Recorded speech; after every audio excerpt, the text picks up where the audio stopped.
2026 উচ্চ মাধ্যমিক ফোর্থ সেমিস্টারের ইংলিশের কোন কোন অধ্যায়গুলি আছে এবং কোন অধ্যায় থেকে কত নম্বরের প্রশ্ন হবে, অর্থাৎ প্রশ্নের প্যাটার্ন কেমন হবে, সেই নিয়ে আজকের এই ভিডিওতে আমি আলোচনা করব। কাজেই যারা উচ্চ মাধ্যমিক ফোর্থ সেমিস্টারের ছাত্রছাত্রী রয়েছে, তোমরা সম্পূর্ণ ভিডিওটি দেখতে থাকো।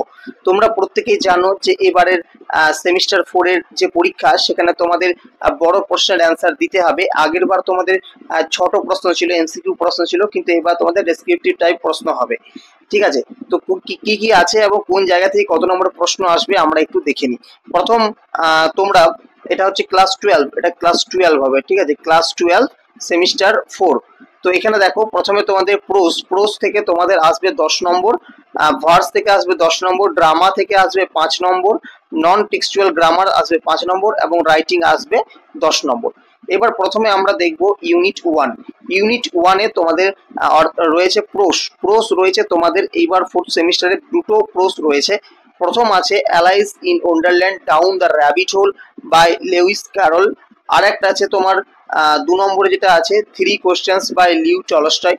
তো এই দুটো আছে তোমাদের এইবার তোমাদের টপিকের বা প্রোসের মধ্যে, যার মধ্যে এই যে 3 কোশ্চেন্স, এই 3 কোশ্চেনটা কিন্তু আগের উচ্চ মাধ্যমিকের সিলেবাস যখন ছিল তার মধ্যে ছিল এবং প্রথম একটা নতুন।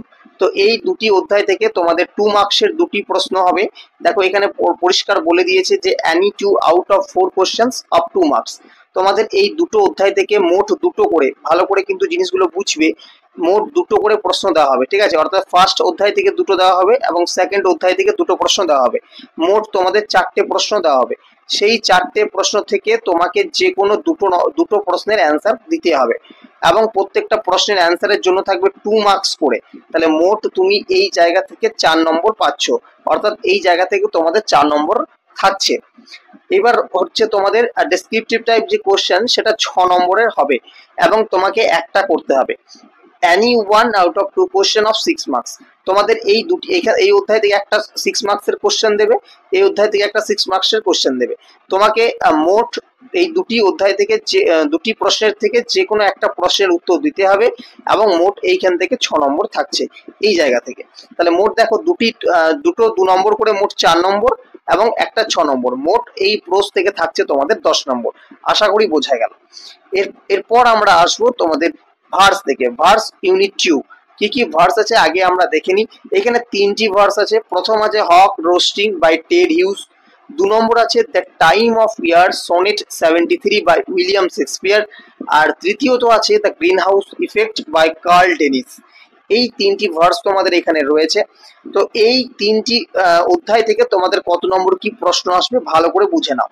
দেখো এখানে বলেছে any 2 out of 4 questions of 2 marks। এই 3টি অধ্যায় থেকে মোট তোমাদের 4টি 2 মার্কসের কোশ্চেন দেওয়া হবে এবং সেই 4টি কোশ্চেন থেকে তোমাকে যে কোনো দুটো কোশ্চেন অ্যাটেম্প করতে হবে এবং এক একটা প্রশ্ন 2 মার্কস করে থাকবে। মোট দুটো প্রশ্নে তোমাদের এই জায়গাতে 4 নম্বর রয়েছে। এই গেল 2 মার্কসের গল্প। এবার দেখো অধ্যায় থেকে তোমাদেরকে একটা 6 মার্কসের প্রশ্নের অ্যান্সার দিতে হবে। এখানে স্পষ্টভাবে বলে দিয়েছে any one out of 3 question of 6 marks। এই 3টি অধ্যায় থেকে তোমাদের একটা করে প্রশ্ন দেওয়া হবে। প্রথম এখান থেকে একটা দেওয়া হবে 6 মার্কসের, সেকেন্ডের থেকে একটা দেওয়া হবে এবং থার্ডের থেকে একটা দেওয়া হবে। মোট 3টে 6 মার্কসের প্রশ্ন দেওয়া হবে এবং সেখান থেকে তোমাকে যে কোনো একটা তোমাকে বাছাই করতে হবে। ঠিক আছে, যে কোনো একটা তোমাকে 6 মার্কসের করতে হবে এবং এটি নম্বর থাকবে 6। তাহলে মোট দুটো 2 মার্কসের এবং একটা 6 মার্কসের, মোট এই ভার্স থেকে থাকছে তোমাদের 10 নম্বর। আশা করি বোঝা গেল। তাহলে প্রোস থেকে থাকলো 10 নম্বর এবং ভার্স থেকে থাকলো 10 নম্বর। এবার আসবো আমাদের ড্রামা। ড্রামা কি আছে দেখিনি। ড্রামা কিছুটা অংশ, অর্থাৎ কিছুটা পার্ট তোমরা আগের থার্ড সেমিস্টারে পড়েছো এবং বাকি এই সেমিস্টারে কমপ্লিট করতে হবে। সেই ড্রামাটা হচ্ছে Riders to the Sea. Riders to the Sea, এখান থেকে তোমাদের 6 নম্বর বা 2 নম্বরের কোনো প্রশ্ন হবে না। এখান থেকে তোমাদের একটাই মাত্র প্রশ্ন হবে, সেটা হচ্ছে 5 নম্বরের একটাই প্রশ্ন হবে। এখানে দেখো স্পষ্টভাবে বলছে যে any one questions to be attempt out of 2 questions। অর্থাৎ এই ড্রামা থেকে তোমাদের দুটো 5 মার্কসের কোশ্চেন দেওয়া হবে এবং সেই দুটো থেকে তোমাকে যে কোনো একটা অ্যাটেম্প করতে হবে, নম্বর থাকবে 5। অর্থাৎ এই নাটক থেকে বা ড্রামা থেকে তোমাদের মোট 5 নম্বর রয়েছে, একটা মাত্র উত্তর তোমাদেরকে লিখতে হচ্ছে। এরপর যাব আমরা নন টেক্সচুয়াল গ্রামার। আগের সেমিস্টারে যেমন তোমাদের টেক্সচুয়াল গ্রামার ছিল, অর্থাৎ বইয়ের অভ্যন্তরীণ লাইন ধরে প্রশ্ন আসছিল গ্রামারে, এইবারে কিন্তু তোমাদের নন টেক্সচুয়াল থাকছে, বইয়ের বাইরে অন্যান্য যেমন তোমরা মাধ্যমিক দিয়েছো বা ক্লাস 11-এর সেকেন্ড সেমিস্টার দিয়েছো ঠিক তেমনই। তো দেখো তোমাদের নন টেক্সচুয়াল গ্রামারের মধ্যে কি থাকছে দেখো, synthesis and splitting of sentence, change of narration, correction of errors, এই কটা তোমাদের থাকছে, খুব বেশি কিন্তু নেই।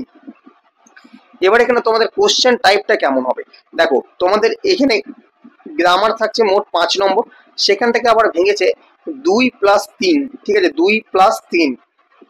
এবার 2 নম্বরটা কিভাবে ভাগ হবে এবং 3 নম্বরটা কিভাবে ভাগ হবে দেখো। প্রথম আসবো আমরা 2 মার্কস।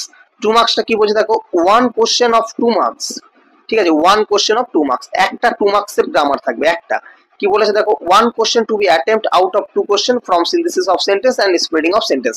তাহলে এই যে synthesis and spreading of sentence, এই জায়গা থেকে দুটো প্রশ্ন দেওয়া হবে, তার মধ্যে তোমাকে যে কোনো একটা অ্যাটেম্পট করতে হবে এবং তার জন্য নম্বর থাকবে 2, ঠিক আছে, 2 আর 2, তাহলে তুমি এই জায়গা থেকে 2 নম্বর পাচ্ছ। দুটো দেওয়া হবে, তার মধ্যে যে কোনো একটা অ্যাটেম্পট করতে হবে, নম্বর থাকবে 2, আর বাকি রইল 3 নম্বর। সেই 3 নম্বরের মধ্যে fill in the blanks to report a paragraph or conversation. তোমাদের এখানে 1 মার্কসের 3টি থাকবে, তোমাদেরকে 3টে অ্যাটেম্পট করতে হবে, ঠিক আছে, 3টে গ্রামার দেবে। এবার কিভাবে দেবে, ন্যারেশন চেঞ্জ দিতে পারে, কারেকশন অফ এরর্স, অর্থাৎ ফিল ইন দ্য ব্ল্যাঙ্কস এর মতো যেগুলো দেয়, তো তোমাদের সেভাবে গ্রামার দেবে। তো তোমাদের এই অংশ থেকে মোট থাকবে 3 নম্বর, তাহলে 2+3, অর্থাৎ গ্রামারে মোট থাকছে তোমার এখানে 5 নম্বর। এইবার আমরা যাব রাইটিং সেকশন। রাইটিং সেকশনে তোমাদের এখানে মোট থাকবে 10 নম্বর। এবার এই জায়গাটা একটু ভালো করে বুঝবে, তোমাদের রাইটিং কিন্তু দুটো রয়েছে। প্রথমত রয়েছে এজে রাইটিং, যেটা থাকছে 150 ওয়ার্ডের, আর একদিকে থাকবে তোমার ড্রাফটিং ইমেল, এর সাথে আর একটা, এটা টাইপ করা হয়নি, ব্লগ রাইটিং, ঠিক আছে, ব্লগ রাইটিং, এরা কিন্তু 75 ওয়ার্ডসের। ড্রাফটিং ইমেলটা থাকবে 75 ওয়ার্ডসের, প্লাস ব্লগ রাইটিং থাকবে 75 ওয়ার্ডসের। তুমি যদি, আমি দেখো ভালো করে বোঝাচ্ছি, তো এটা হচ্ছে তোমার এজে থাকবে একটা সাইডে, আর একটা থাকবে ইমেল ড্রাফটিং, আমি শর্টে লিখছি ইমেল প্লাস ব্লগ, ঠিক আছে, ইমেল প্লাস ব্লগ। এবার তুমি যদি এজে করো, তোমাকে 150 ওয়ার্ডে লিখতে হবে এজেটা, এবং তোমার এখানে নম্বর থাকবে সম্পূর্ণ 10। আর তুমি যদি ইমেল ড্রাফটিং করো এবং ব্লগ করো, তাহলে ইমেল ড্রাফটিং এর জন্য তুমি পাবে 5 নম্বর, এবং ব্লগের জন্য থাকবে, ব্লগ রাইটিং এর জন্য থাকবে 5 নম্বর, অর্থাৎ 5-5 করে এই দুটো নম্বর এখানে ভেঙে থাকবে। তো এই দুটো অপশন থাকবে, একদিকে এসে রাইটিং, একদিকে ইমেল প্লাস ব্লগ রাইটিং। এবার তোমাকে দুটোর মধ্যে যে কোনো একটা করতে হবে, মোট এই অংশ থেকে থাকছে 10 নম্বর। তো বোঝা গেল, এই ছিল তোমাদের ক্লাস 12-এর 4th সেমিস্টারের সম্পূর্ণ ইংলিশের সিলেবাস এবং কোশ্চেন প্যাটার্ন। এবার যদি একটু আমরা শর্টের দিকে আসি, দেখো তোমাদের এইখান থেকে যদি তোমরা সিলেবাসটা যারা সম্পূর্ণ কমপ্লিট করতে পারবে না, তাদের জন্য রয়েছে কিছু টিপস। কিরকম, তুমি দেখো এই যে দুটো অধ্যায় রয়েছে, তুমি যদি এখান থেকে যে কোনো একটা অধ্যায় পড়ো, তাহলেই তুমি কিন্তু এখানে 2 মার্কস এবং 6 মার্কসের প্রশ্নের অ্যান্সার দিয়ে আসতে পারবে। এবার এখানে, কারণ এখানে দেখো তোমার এই যে গল্প দুটো আছে, সেই গল্প দুটো কিন্তু একেবারেই সিম্পল, এবং এখানে কিন্তু স্পষ্ট বলা আছে যে দুটো এখান থেকে প্রশ্ন হবে, এখান থেকে প্রশ্ন হবে, তুমি অথবা পেয়েই যাবে। তোমাকে দুটো 6 মার্কসের দু জায়গা থেকে দুটো দেওয়া হবে, তার মধ্যে একটা করতে হবে। তাহলে তুমি যদি একটা গল্পকে ভালো করে করে যাও, তুমি সেখান থেকে নিশ্চয়ই কমন পাবে।